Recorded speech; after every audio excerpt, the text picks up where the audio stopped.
welcome to my first ever podcast that I didn't think would happen today.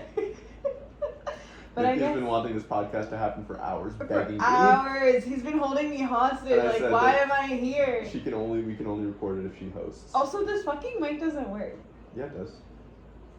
What? It's not supposed to amplify your sound, it's just recording you. Oh.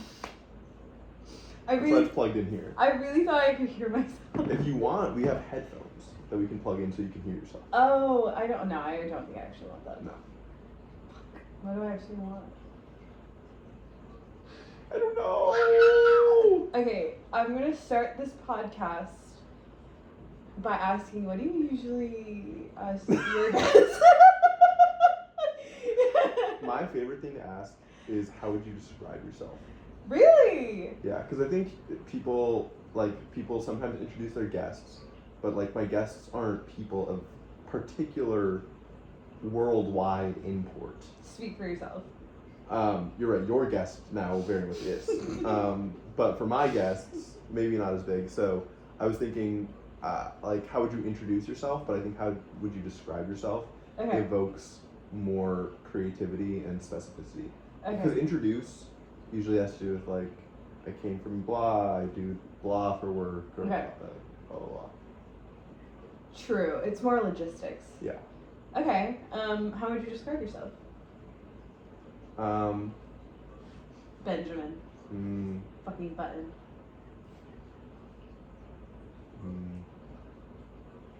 I'm trying not to be recency biased with what I'm thinking about. You're already way too in your head. I am. Smart, sensitive, lazy. Okay. Self-doubting. Okay. Skeptical? Yes. But skeptical is different than self-doubt. So we can throw both in there. Okay. I think self-doubt fits under this umbrella of skeptical. Okay, sure. Yeah. We part of our discussion last night was on manipulation versus control. Yeah, and you think we're manipulative. Yes, we are. But I had to assert that manipulation is under the umbrella of control, which it obviously is. Just like self-doubt is under the umbrella of skeptical. Yeah, skepticism. Skepticism just is doubt, basically. Okay. So it's doubt directed towards one particular subject. True. How are we manipulative?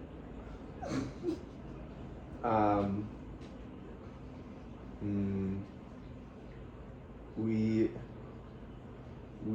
tweak social contexts to be in an orientation such that people would suffer or would lose out on basically social credit if they didn't behave in ways that suited our desires. So we become the judge. But also the administrators. Like we're the directors. Okay. And then the critics. Wow, we're doing a lot of work. Yeah. Wow. Do you think that's true? I guess you wouldn't say that if you didn't think it was true. I could doubt myself upon further consideration. But I think it's mostly true, probably. Okay. I don't know. Do you not think it's true? You don't think you No. operate this way? I think that I don't intentionally operate this way. Okay. Yeah, it just kind of happens. Do you intentionally operate this way? Rarely.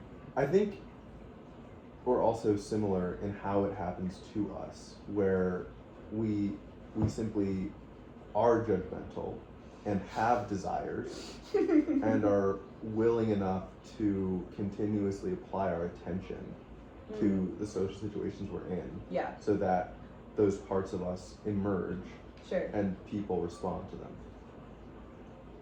But like the threshold almost about whether we're manipulative is like, can we realize that? Do we try to make it less the case? Do we try to play it up? I think I sometimes get stuck in trying to play it down because I vilify it in myself. Right. But when I'm freer, it's just kind of on. Yeah. And you're generally freer. Then so it just is on. Yes.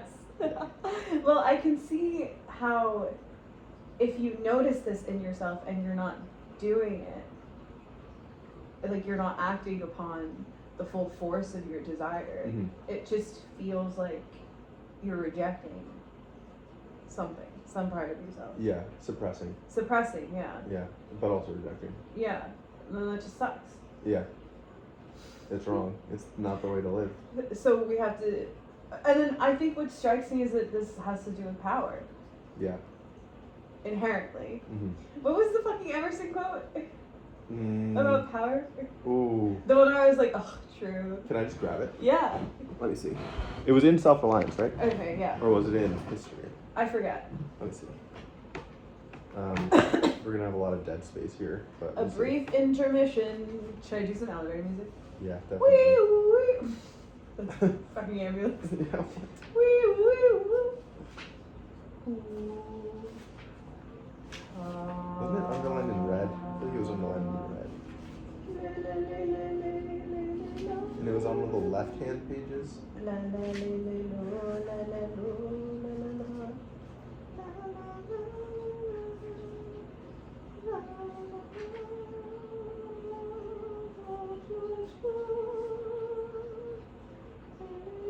Do you remember which side of the book it was on? Oh, got it.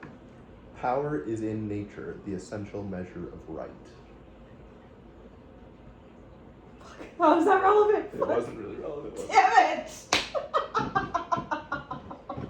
Well, It just had the word power in it. Maybe it's relevant because, like, for us, what's right is just to do, like, if it is power, Yeah, then just fuck it, go for it. yeah. That's still not exactly what it's saying.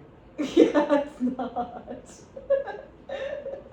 Okay, so then the question becomes, do we unleash the full force of our power, which is basically unleashing the full force of us and Yes. the potential that we have? Or do we not because we're aware that it hurts people? Yeah. The Yeah. answer is yes, we do release the full force of our power. And then we just have to deal with the consequences? Yeah. Yeah. We But- really have no choice in the matter? I mean, we have choice, but it's the wrong answer to not do so. Because self-reliance is the right answer. To just unleash Yeah. the self. Yeah. And why? Because there is nothing besides the self. Like there is no objective right and wrong, good and bad. All we are our own perspectives, Right. our own desires, and all there is to act on them. But then, what about the compassion for others? That might affect what we desire. Sure, okay. I think it does. Okay, Like I don't think we just desire to make everyone feel bad. sure. I think a lot of times it makes us feel good to make other people feel good. Hmm. And like sometimes unleashing ourselves, it also doesn't mean like talking constantly. Like part of ourselves is wanting to listen. Like you like talking and expressing yourself, Mm-hmm. but you also like feedback Mhm. and you like learning about people. Mm-hmm. So it's like unleashing ourselves will create more rough edges, Mm-hmm. but I think at the very least philosophically, the pros outweigh the cons. Okay. And it's Yeah. sorry, No, I agree. because we were talking earlier about friendship Mm. and love and kind of the rarity of these, and I feel like they can only arise when you allow yourself fully, To be. basically. Yeah. Because then you're not really interacting with the other person. If you're not. Exactly. Yeah, it's like a half-truth. Yes. Interacting with a half-truth. Yeah. Yeah. Yeah. Well, then, okay. So then my question is, last night, you were feeling a particular emotion that wasn't in the group flow, right? Mm-hmm. I don't know what it was. Maybe rejection or anxiety about feeling it and then Mhm. not being able to join. Mm-hmm. But then what would be the full expression of yourself in that situation Yeah. that would feel right and whole? It would probably look kind of like what happened once you got here today. Okay. which is the conversation we had, which is that like I would talk about how the little thing made me felt, but it's funny. Remember yesterday Nick was talking about like the bounds within boundlessness. Like within boundlessness, there must also exist boundedness. Yes, like there's a finite in the infinite. Yes. Yeah. Part of me thinks that the way I did exist last night, after feeling hurt and rejected and turtling up, that was part of my natural self. Okay. Like my real self. Okay. Right? Because I could have expressed myself and like if I was like, oh, I'm hurt, I felt this rejection, the room would have kind of warped to me and we would have all like been placating or taking care of me or at least discussing, oh, what made you feel this way? How did you feel it? And it would have been hard to get off of it. And there is part of me that like didn't want to be as disruptive to the room, even though I do think that in my state that I was in, I was somewhat disruptive to the room. Yeah, I noticed. I didn't want to be as disruptive to the room as to bring it into myself, but I was still, I was feeling it intensely enough that I was struggling to let it go and re-enter the room. So like the honoring the part of me that didn't want to be more disruptive could still be seen as like a real expression of myself. Yeah. I think there is a lot of power and restraint in that way too. Yeah. Yeah. But I do get like I change in that way. And it does, because I change, it does make me disruptive when something like that happens. Yeah. Because I'm no longer able to move with the flow of the environment around me. Yeah. It's like you're a rock in the middle of the stream. Yeah. But like a rock that protrudes above the water. Yeah. Yeah. And I guess, yeah. Well, it's interesting because as I think about it now, it doesn't feel like the worst thing to me. Okay. It's not. Yeah.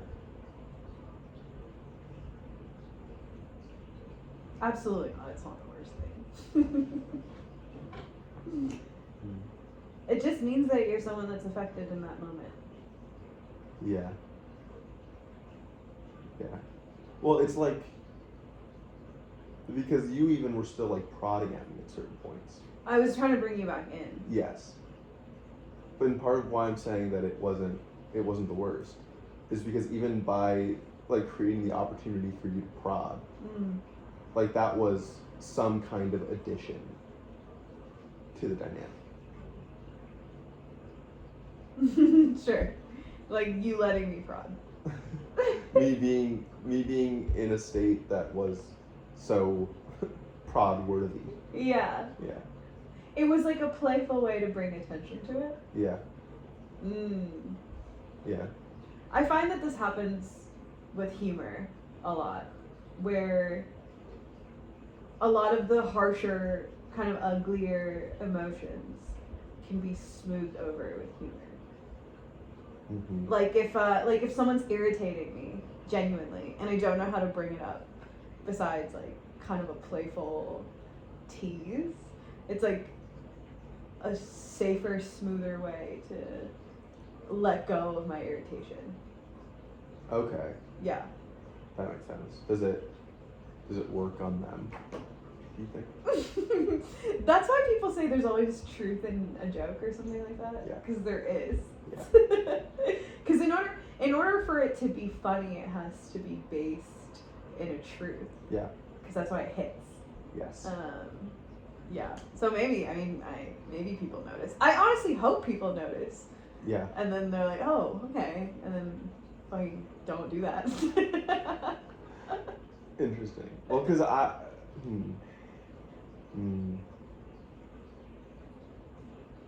wonder if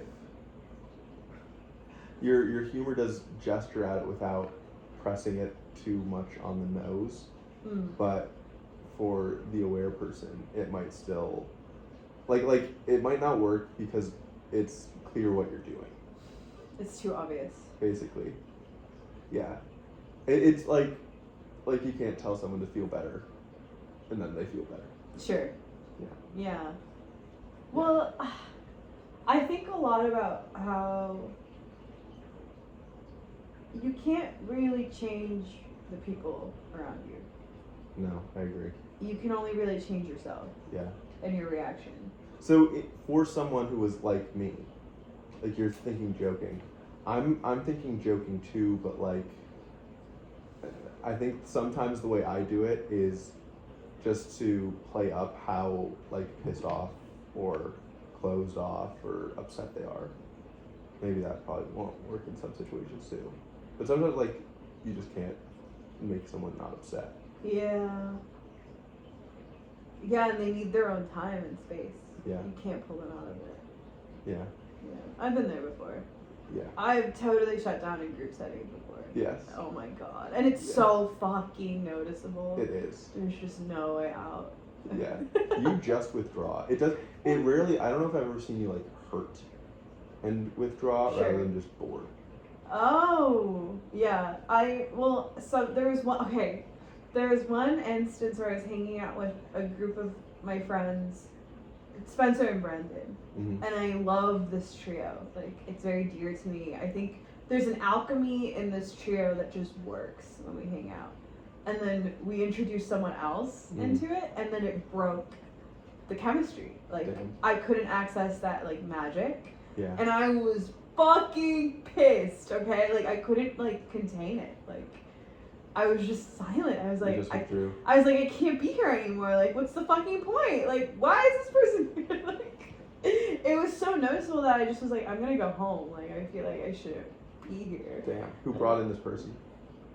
Spencer. Okay. Yeah. And to be fair, like, they're perfectly nice. Like, it's not like they were taking away anything. Like, they weren't, like, being aggressive or, like, abrasive. Yeah. It was just the fact that my desire to engage in that specific chemistry was thwarted. Yeah. You're like, grrr. Yeah, and I was just, like, throwing a little tantrum.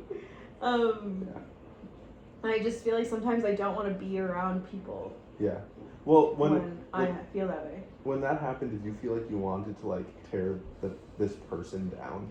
Yeah, I was in my head formulating texts to send of like to make sure that this never fucking happens again.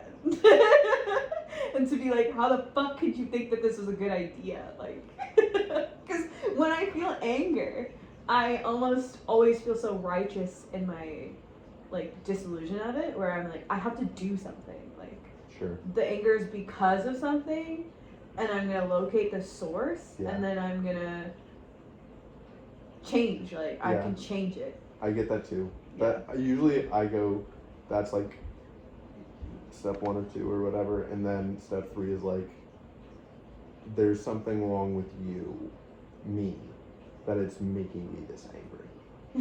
Like, let's address that. Right. Yeah.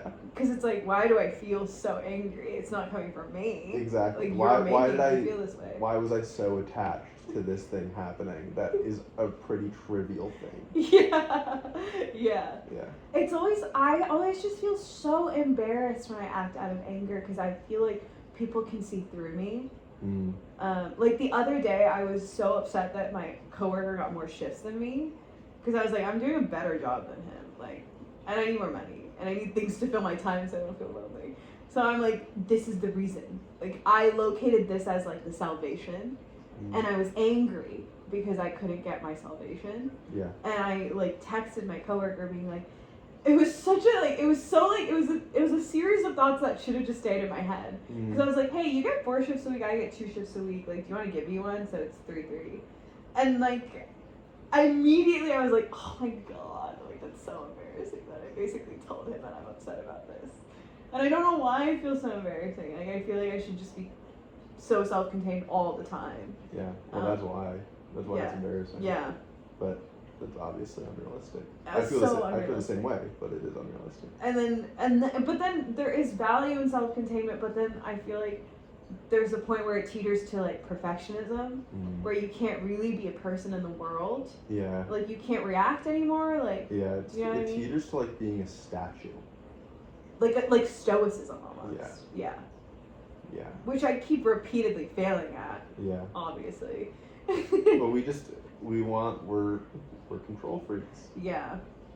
So we don't want other people to be able to move us Yeah. to And that extent. we're power freaks. Like, I don't want to appear weak. Mm-hmm. Like, cause then, you know what happened after I sent those texts? Is I felt embarrassed, and then I admitted to him, I was like, I'm sorry, I've been feeling anxious about something. Or I said about money, which is not true. I was just anxious about something else. Mm. And then I gave him my power, because I was like, basically kneeling down and being like, I'm so sorry. Yeah. Like, which is not true. Like, I don't want to do that. It's just, like, I don't feel that way either. Like, I'm not sorry, but it's like but it sounds like you are sorry that you did it. But yeah. you're not like sorry, like there's nothing that you expect happened to him Yeah. that you would be sorry about. Yeah. It's Yeah. like, it was You the just feel wrong bad. sorry, almost. Yeah. And then I let him basically, like, it was like I gave him my power in Yeah. that situation. I just let him. Yeah. Because I felt so embarrassed. But I do feel like there's a power in like the ability to let go. Like people who never admit that they're wrong, and when they clearly are, and who are super stubborn, like those are people who I think can't handle letting go of power, but where like a little bit more power would serve them right because it would allow them to let go. Yeah. It's like a different level of it. Sure. Yeah. So like I feel like in your situation, it like sucks that you fucked it up to start with. Such a mess, yeah. But then it is like, to me, it is the right way to reclaim kind of your agency. Oh, by to admitting. Apologize. Yeah. Yeah. Yeah. Because I knew as soon as I sent that I was like, oh, this is something should be kept in the vault, right? Yeah. I think I'm trying to discern what should be kept inside and what can be let outside. How certain are you that something should be left inside? I feel really certain about it, actually. Okay. Because I think that there is something to having a relationship with myself that involves like patience. And you think if it's outside the vault, it can't involve patience? Yeah, because I think it was a lot of the times when I purely react, which is very like obviously human of me. I'm not, yeah, but it is out of this like deep unsettled impatience of like, I want this thing and I want it now, and I don't like to put that externally. Got it. Yeah. So you basically want to filter it through something. Yeah, I do think a certain amount of filter is necessary. For what? For like optimal social behavior. Yes. Yeah, I agree. Truly, like. But I just don't know if optimal social behavior is a thing we should be shooting for.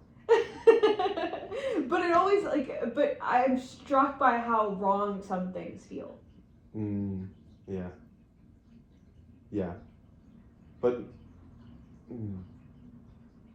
everything can be overthought, I guess. Because like some things feel wrong just because you feared them a lot. Yeah. It doesn't mean that they were wrong. Yeah. Like I think sometimes it feels really bad it probably feels really bad to truly express yourself. Because like it's going to hurt. Or it's going to lose something that you have. But I don't know if that means it's wrong. Yeah. Yeah. It just feels bad. Yeah. And that feels wrong. Yeah. It probably is right. It's like, we talk about this all the time. How, like, things feel bad and we don't want to feel bad. Yeah. Yeah, I've been thinking a lot about courage. Okay. Recently. Say more. I think I was mentioning this to you just a few hours ago. Well, when you were holding me hostage. No, when we were not walking. Oh, okay. That was before the hostage period.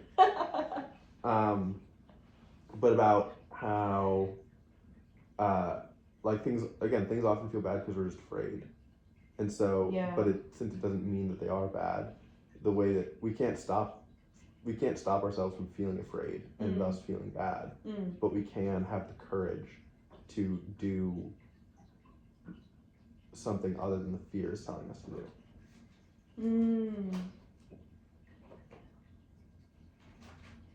I've also been thinking that, like, people always say desire and fear are connected. Okay. I've been thinking that fear follows desire. That, like, you only feel fear because you first felt a desire for something. Yeah. And then you're afraid of what might happen. Yes. If you pursue it. Yes. I do think that's a specific flavor of fear. Because I think sometimes fear can just be a knee-jerk reaction too. But the fear of loss is so specific and tied to desire. Because why does loss exist in the first place if desire is something that we gain? I think I see what you're saying. Yeah. But I fully agree that first is desire and then is fear.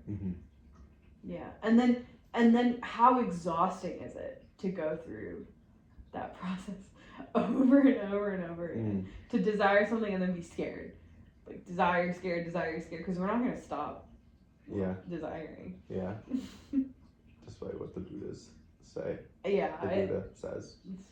I just think we have to coexist with everything. Yeah, well, that's what Nick says. Befriend everything. Yeah! Well, fucking Nick is right, man. Yeah, he is. Nick is onto something. Where's Nick, bro? Get him on here. Put him in. I actually do need to have Nick on here. He'd be a great guest. Yeah, great guest. Yeah. You still haven't had me on here. Anyway. I mean, you're on here now. So, yeah, a lot of what I've been thinking about as far as courage is like non-responsiveness. Okay. Like not giving more than I want to give.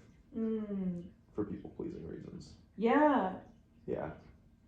Why? Why have I been thinking about that? Yes, and why in general about it? I don't really get it. Like why not give more than you want to give? It's not true. But I've been thinking about it because I think I just feel fear often in like lull moments with people. And when my response maybe hasn't validated them enough for what I think will make them feel comfortable. And I'm afraid of that. And it makes me overexpressive. And give more of yourself away than you'd like. Yeah, well, not even, it doesn't even feel like myself. It's like a lie. Like the most subtle version of a lie. I'm not saying anything untrue. But I'm acting in a way that's untrue. I see. Yeah. Yeah, I see what you mean. It's like a self-betrayal. Yeah. Yeah. And I do that constantly. Oh. Like, I think you engender that in me a lot. Engender that in you? Yeah. Say more. Because you're so expressive in what you say, and when you communicate, you're also like, the attention that you place on someone makes it feel like you're probing for a reaction. Okay. And I think you are. Not even probing in a way that you want to get it out of them, but like you can't wait to see what does come out. And so it feels like the person who you're paying attention to wants to be like trying to think of an example. It's like you're rolling a dice and they want to show you what number you got. Yeah. Yeah. Yeah, like everyone's an audience member, but the spotlight's on them. Like the camera's on them. It's a good way to put it. Yeah. Okay. And then how does that feel? Uncomfortable. The pressure to react. Yeah. So I make you uncomfortable. Yeah. All the time? No. When?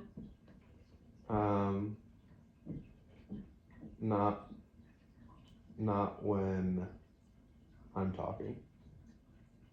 So when I'm talking. Yeah, because only when you're talking do you do this. Only when you're talking do you look for a response to what you're saying.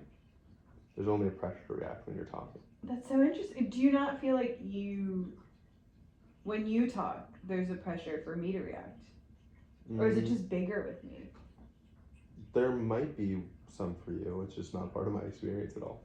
Like whether there is or not. True. I guess it's not part of my experience that you feel this. Yeah. Do you feel pressure to react when I talk to you? No, I don't feel pressure when you talk to me. It's curious because you are so reactive. Like you're so expressive. I am. Does it feel like you're betraying yourself ever with it? 100%. Yeah. It's when it's not authentic. And then it's like with the person I was telling you about, where it feels like I have to correct my lack of reaction with a reaction that I think that I would have. Yeah. And then it becomes disingenuous. Yeah. And then that feels like a self-betrayal. Because sometimes there is a part of me that just doesn't react. Mm-hmm. Yeah. So. Yeah, I think the hard thing is that, like to me at least, most things don't necessarily engender much of a reaction. Just in general? Like in life? Yeah, it's almost part of like self-containment. Where like, you know how when you meditate and you're really in it, it feels like the sensations of your body, your emotions that come up, anxieties and stuff, like you can feel them on the periphery, but like you're not really moved by them. I feel that way about a lot of things. And then I come and I ask for you to be moved. Yes. And you're not. I'm not never moved. Just not all the time. Correct. But then I want you to be moved all the time. Yeah. Really? So interesting. You don't think you want me to be moved all the time? No, I never thought about it that way. Now that I'm proposing it to you this way, does it sound right?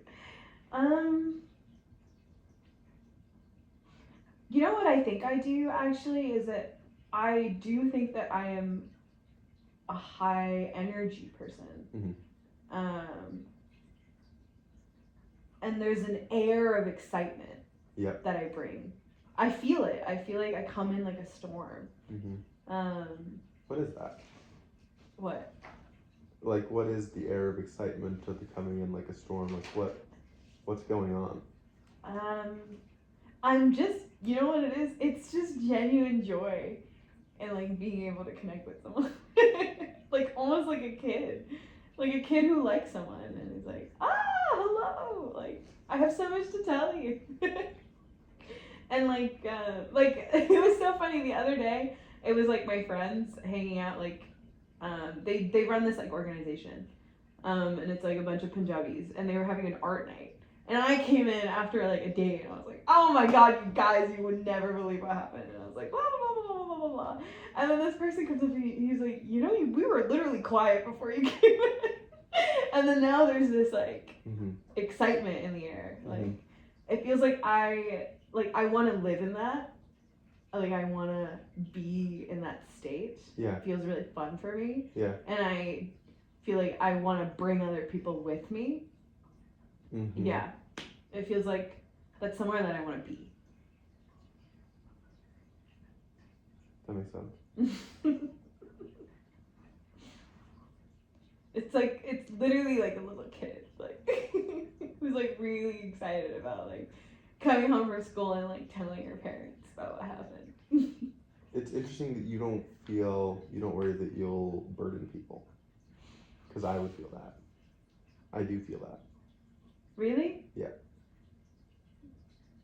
Oh my, I don't think I really worry about that. That's nice. Again, maybe that's part of it really feeling like I'm a kid, like, where I'm like, it's like this naiveness of like, well, I'm excited, like, you should probably be excited because I'm excited, like, let's get in here. Yeah. Yeah. I also think something that's interesting with how I respond to you is like I wonder if there's part of me that's preemptively resisting your excitement. Not your excitement exactly, but like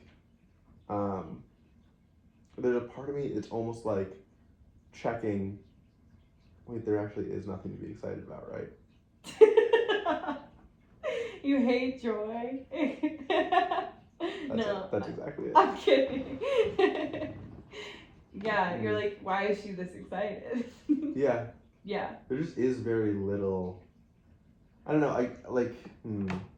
Like for example, one of the things that you get excited about, or I feel like have recently maybe been excited about, is talking about your loneliness. Yeah.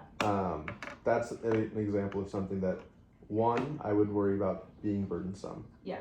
And two, well, I guess burdensome encompasses all of it, Mm-hmm. but also I don't know how excited I would get about it because it wouldn't feel novel to me. And this is a difference. Where like you always feel novel to yourself. Yeah. And I don't think I do. Huh. And sometimes I do, and then I am excited to talk about like what's been in my head. Yeah. But a lot of times it's the same. I do feel novel to myself. Yeah. All the time. Like we talked about how like a constant in my cycle of existence is that I'm always surprised. Yeah. Yeah. Like, wow. Which is still something I don't quite understand. I don't really either. But. No. I think that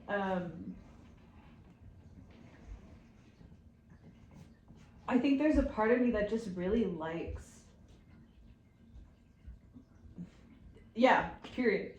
There's a part of me that just really likes, that really loves, like, and also I'm very picky, right?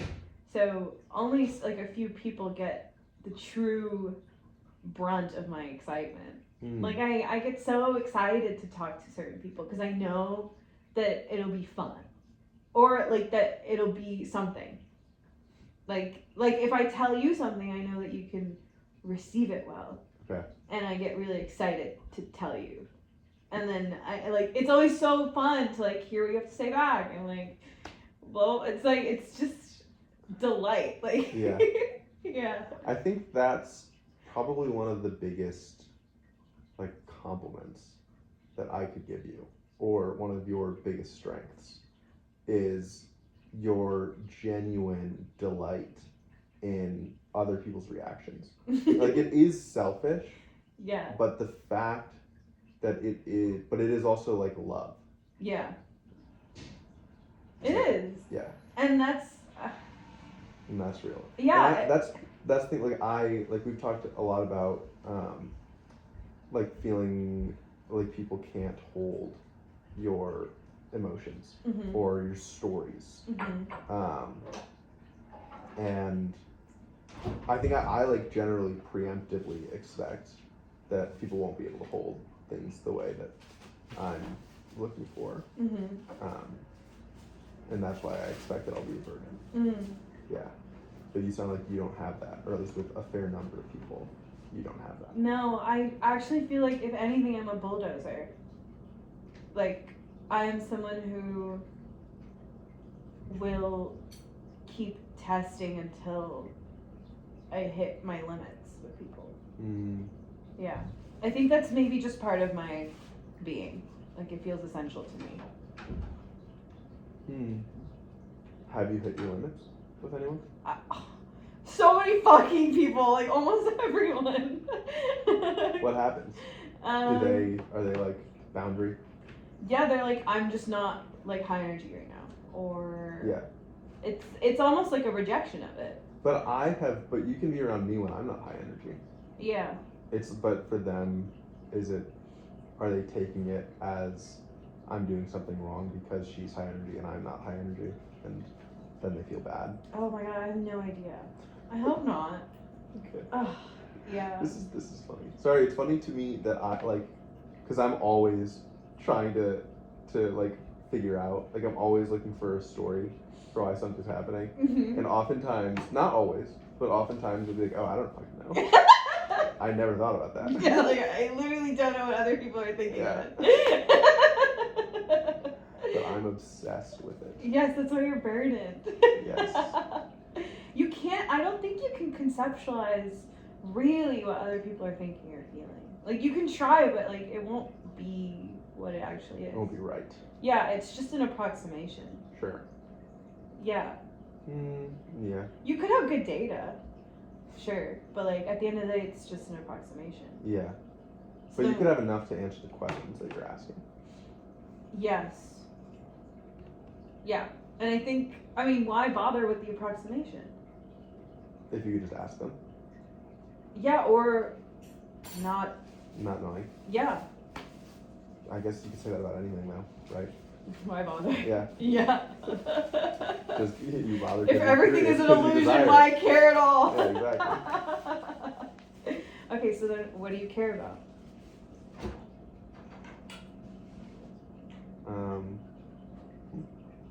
I care about being liked, and I care about not caring about being liked. My God!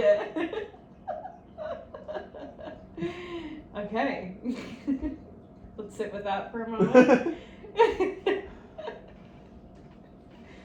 Then. Sometimes also how reactive you are, like, I want to deliver shit like that and not cushion it with my own reaction in any way, to just allow the full force of it to spark something in you. Yes. I think you know what, now that we're really focusing on my fucking reactions, like, I'm such a forceful person. You are. Extremely forceful. Yeah. Yeah. Yeah, well, you're also, like, I don't know if you realize, Maybe not. but how, like, to me, and again, this could be projection, it's almost like you're coercing or you're trying to pull people to be excited and reactive like you. Like when you laugh a lot, like high pitched, and like you're looking at people, it's like you can understand probably how the feeling is you should be laughing with me. Like, oh, look how funny this is. Yes. Yeah. I think I am constantly looking to commune with people. Yeah. Yeah. I'm looking, I do this a lot too in group settings where I like find a partner. Mm-hmm. And it's like we're. Yeah. Yeah. Yeah. Well, that's what happened the time that I got mad at you with Mackenzie. Yeah. And I try not to do that same thing because I don't want to be exclusive. But Michael will be a test of that. Really? Yes. Because you like being his partner. Yes. Yeah. It's just so delicious, isn't it? Like. Yeah. I don't know. It's like it's just a fun way to interact with the world, with people. Like, are you seeing this shit? Isn't that hilarious? Like, like look what that person's doing. Like you do also see how it's isolating. Yeah. Yes. Can be exclusive. Yes, but you can't have the good without the bad. So. Sure. Yin and yang, baby. Yeah. But that's why I think I fall in love so deeply with people, is when I think that I'm communing with them. Like, I'm like, oh my God, you're like my partner in this. Not even romantically, but just in this moment. Like a coworker or your playmate. Yeah, like, wow, look, we're connecting. Like, are you with me? Wow. Are you with me? Like, look how funny that is. Yeah. It's just really like a child. Like.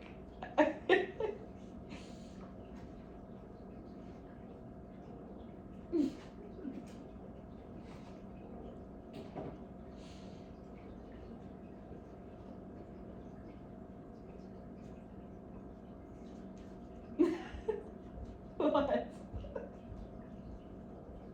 You're at a loss for words. I don't have anything to say. Fuck. I guess it is like a child. Maybe. Maybe. I don't know if children delight. Like, I don't know if children delight on like a zoomed out level, like you seem to be describing. It's like, oh my God, look, we're doing it. I don't think children really do that as much. But also, I think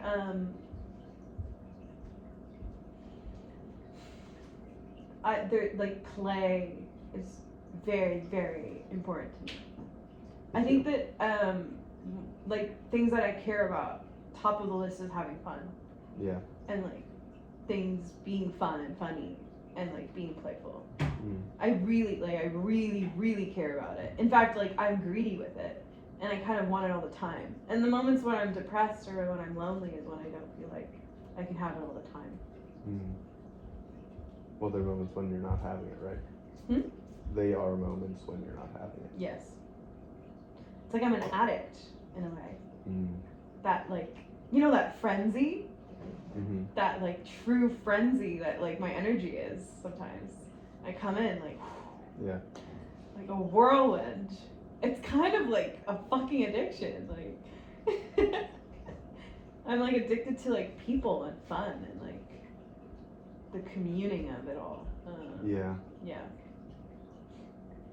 Do you think do you feel like it's problematic? I think there are moments when I'm in deep despair because I don't have it, where I think, wow, I really have to learn how to be a person outside of this. Outside of that particular energy. Yeah. Which I think I'm learning right now. Because before, I think I was actually chronically needing it. Fun, excitement, people, pleasure. Because I just didn't have it for so long.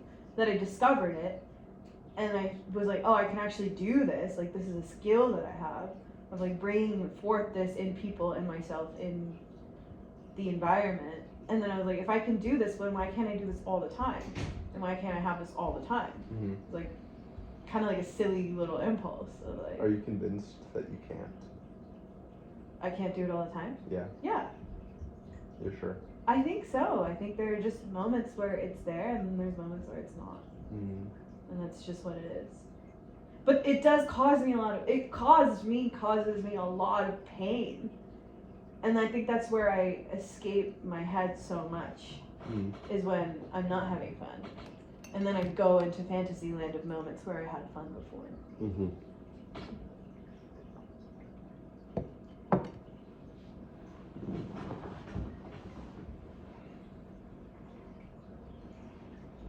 I agree.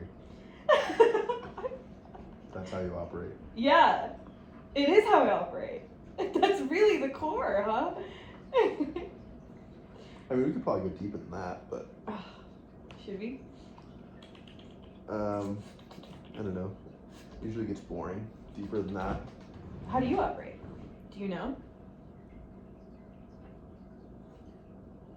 I can take a stab at it. Okay. Just one stab.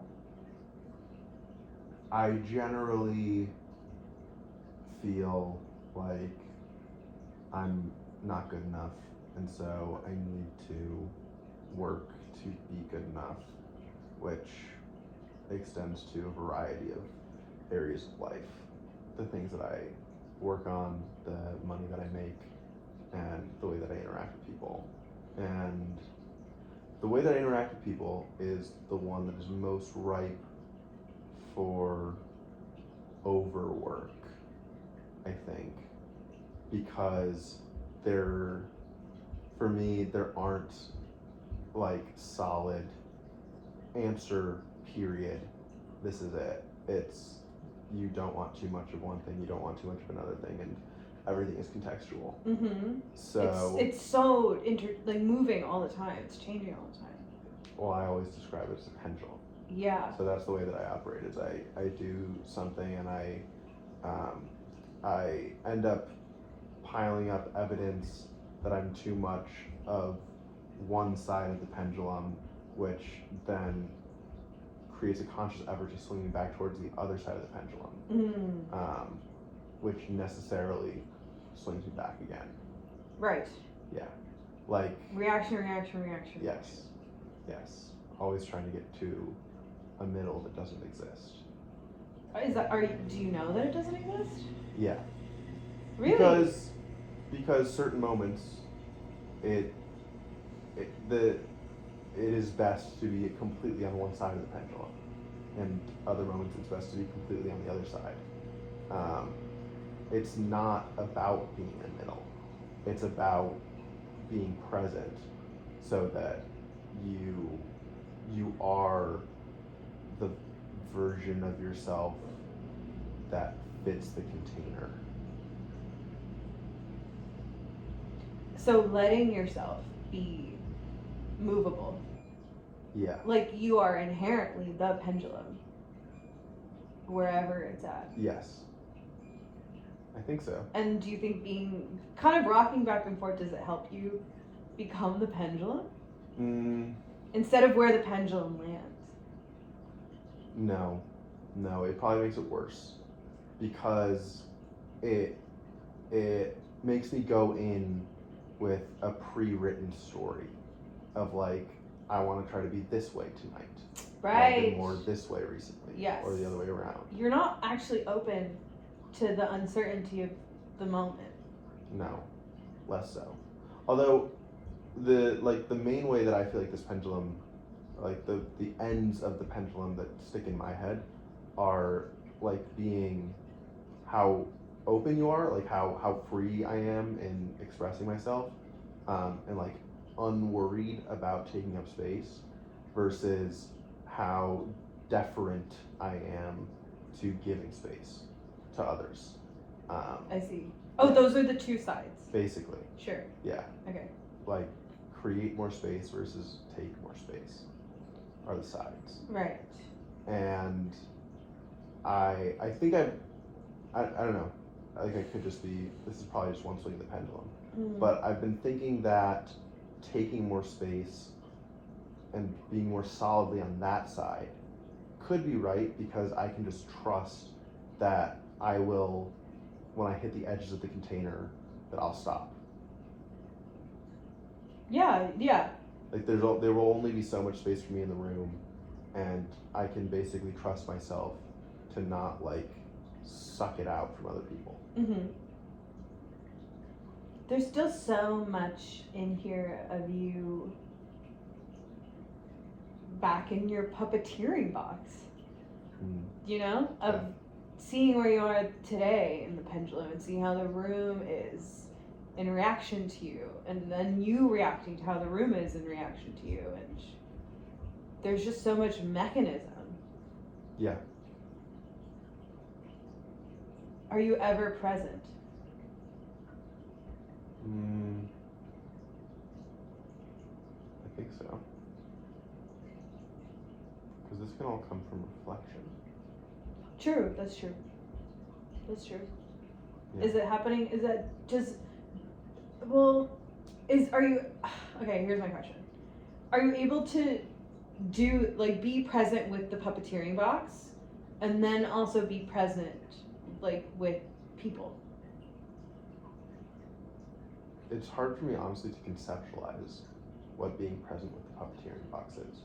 Because sitting in the puppeteering box already feels like avoidance of the discomfort that is caused when I like step away from a social situation and I feel bad. But I can be present with people. It's still like fleeting. It's flickering is what it is. Because, and I think this is true of almost everyone, because I can be present with people. What I'm really present with is listening. I'm a very good listener. Because it's kind of easy for you. Sure. You don't have to do anything. Yeah, I just have to pay attention. You don't have to be and then worry about how you're being. Yep. But then it flickers, because after listening, I go somewhere else to try to pick out what I'm going to bring back in response. It's so obviously represented or manifested in the eyes. Like, I can so easily make eye contact when I'm listening because I don't have to go anywhere else. But then once I have to like find some words to respond with, it's like I start looking around. And it's like a scientific phenomenon, is that it is easier for us to think when we're not making eye contact with someone, but it is also less vulnerable because of that. It's like I feel like I flicker in to listen, and I flicker out to think. And then what about when you're speaking? I maybe flicker back in at the end. You're out when you speak? Usually. Where do you go? Into my head. Puppet box. It doesn't. Puppet box almost feels more present, because the way, I guess the other way to say puppet box would be to be like acting, but like acting as if I'm delivering lines. When I think, it's not like I think to the point where I have specific lines. It's just like I grasp towards ideas that then I kind of stumble through as I articulate them. But when I actually have the words, I feel present in my delivery of them because I feel like there's a right way to be delivering them and that I know what the right words are. And you're doing it well. Yeah. Well, to me, the best example of this is when we were on the bed in New Hampshire. Okay. The way that I was talking then and operating is like the words were extremely clear in my mind. And I knew like the inflection to give them. You were nailing it. Yeah. Can I go so far as to say there's no gap between what you were thinking and what you were saying?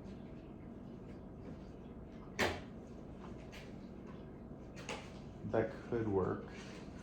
There was more that I was thinking that I wasn't saying, but it was clear what to say, and then there was no gap between the thoughts of what was clear to say and the words. There's no self-doubt. Correct. Okay. And then that's presence, right? Yeah. Yeah. Okay. Yeah. But usually the fear of perception is more than enough to negate presence. And to get you back into self-doubt. Yeah. Yeah. Yeah. Because also the performance of self-doubt is part of, like, can help me connect. Like, can put other people at ease who are talking to me. Like when I was on the bed in New Hampshire and we were together, it was not a delivery that was particularly easeful. Or like necessarily easy to respond to. It wasn't very relatable where I was at. No, but it was just your truth. Yes. Yeah. Pros and cons. Good and bad. Well, or it just was. And we were experiencing you as you were. Yeah. Yeah. Dude, fuck, that's tricky. Like, how do you fucking get out of the self-doubt?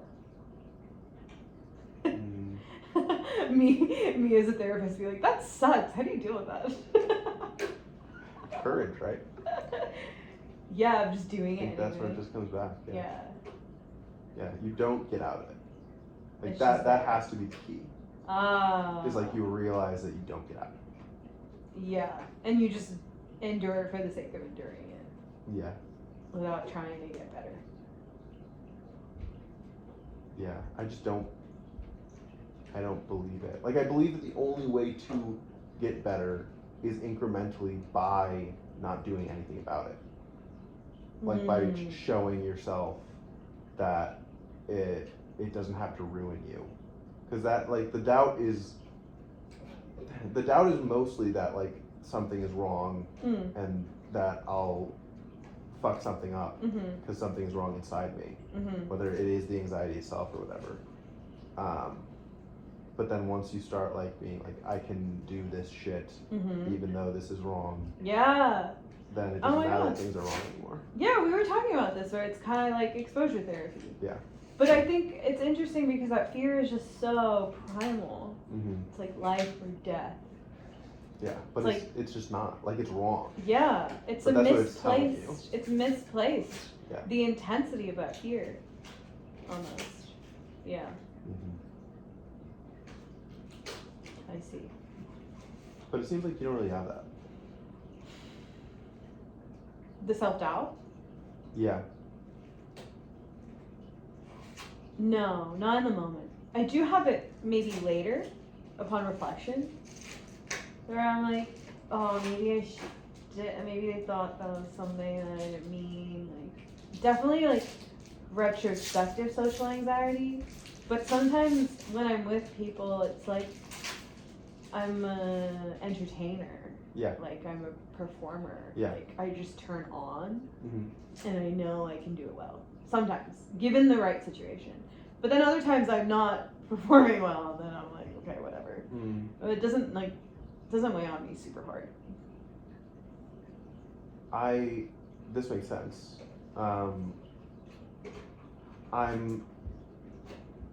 Does it ever feel like it gets complicated because your performance overlaps with what is genuine to you? Like, within your performance is presenting yourself, trying to bear yourself. So does that complicate things? Yeah, when I was younger, it would. When I was younger in high school, I actually have never really conceptualized this, so that's kind of fun. I was performing so much because I wanted connection so bad that I just felt like a character. Like I felt like a fucking like cartoon character, like fucking a monkey dancing around, and I was like, who the fuck am I? Like, I'm just performing for the sake of performing. Yeah. Like, it felt really bad. I don't feel that way now. I think I've reached a point where my performance does feel authentic and coming from a place of authenticity. But maybe that's an oxymoron. I don't think so. Why? I think a way that I described Josh when I recorded this podcast with him, with them, was authentically performative. Yeah. Because it's an acceptance. It's not just an acceptance. It's a desire to perform. It's almost like a skill. Like, yeah, it's like you're on a stage. Yeah. Yeah, and that's something that has come up for me recently. In what way? Something that I want to work on. Being a performer? Yeah. Like, when I feel the pressure of a social situation to be a certain way, not resisting it just because it is pressure, but instead seeing it as an opportunity to perform. Rising to the occasion. Yeah. Yeah. To be fair, though, it's hard.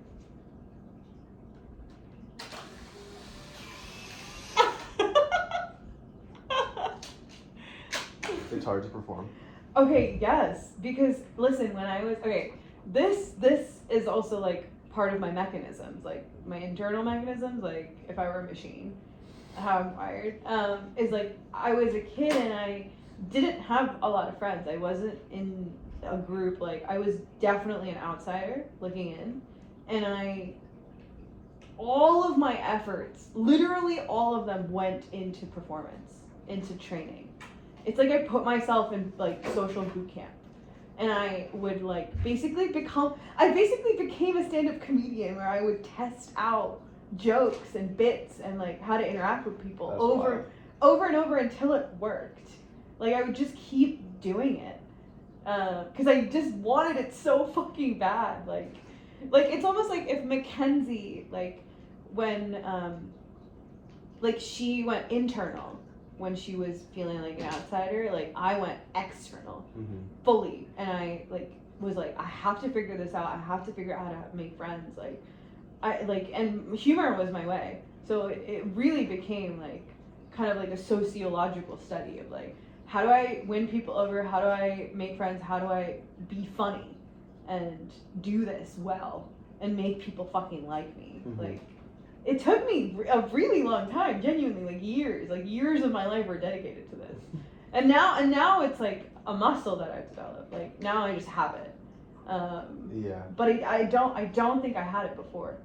Or maybe I did, and then it's hard to know, but like, or maybe I did and I was just practicing. Like I don't know, but yeah. Like as you're talking, I'm trying to decompose your entertainment.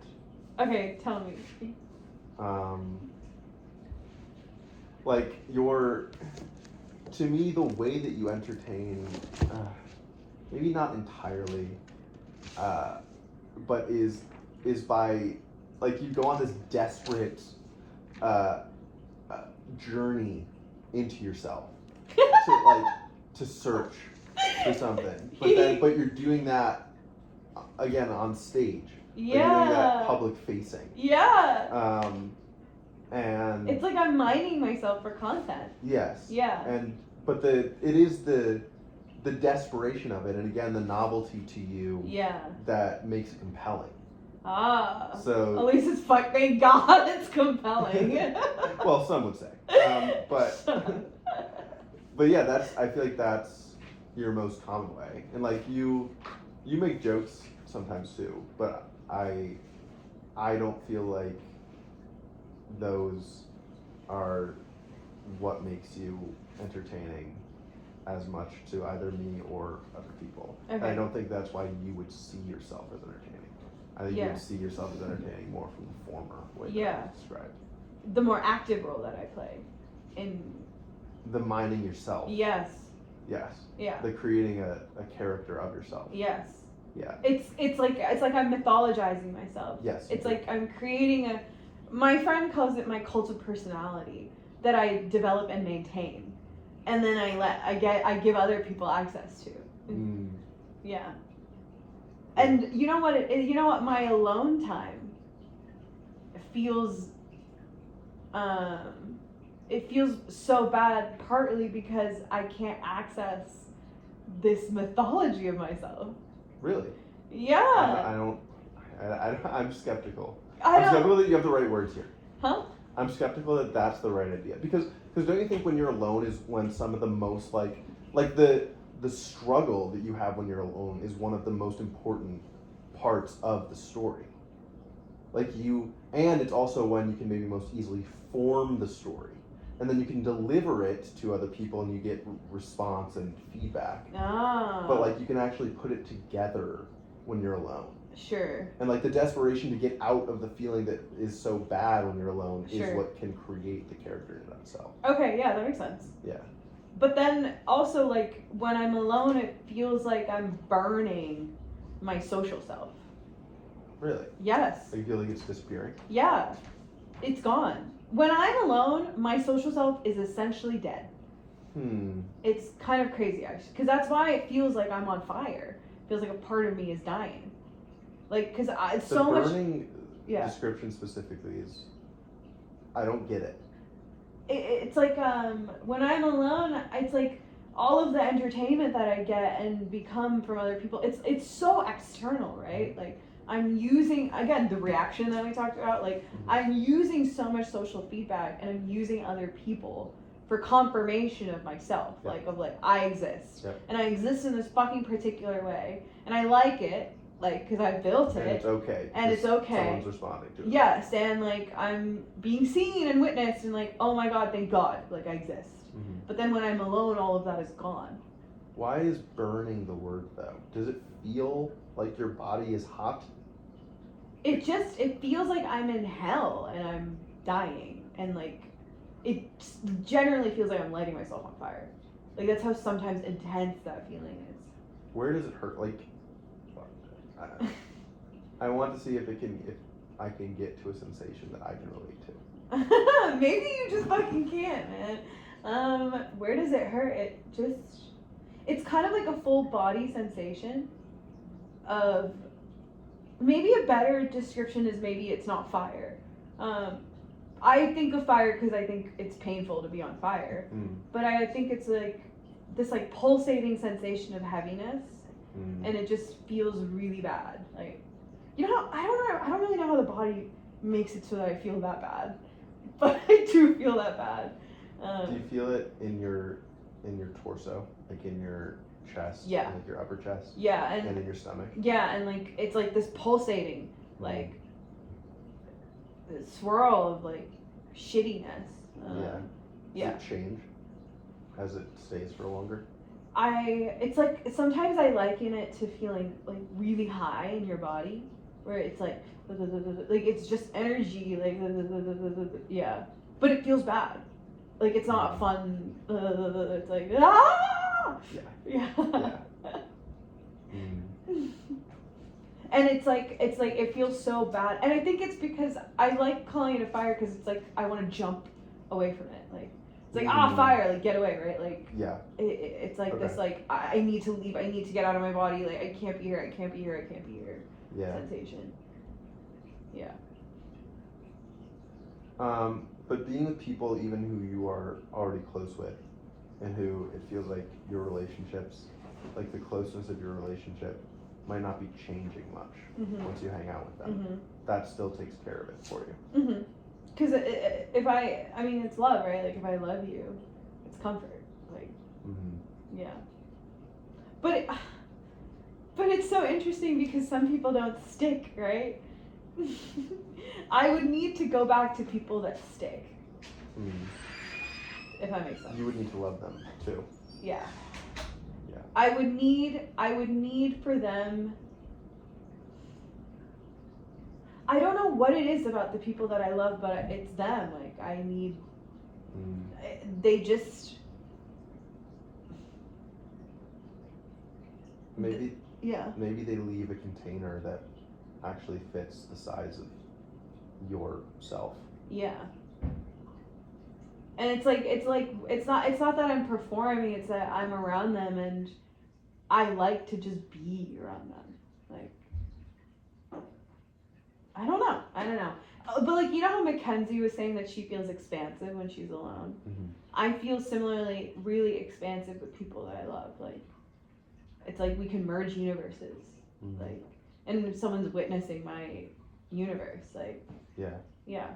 Feels like it opens up room for you to explore. Yeah. I get that. It's like the fact that I'm being seen through eyes that aren't my own means that there are parts of myself that are interesting to go to that wouldn't be otherwise. Yeah, it's like a child, like secure attachment, like a child having, like knowing that the parent is there, but then like being free to explore the world, you know? Sure. Yeah. Maybe I'm just looking for a fucking parent, man.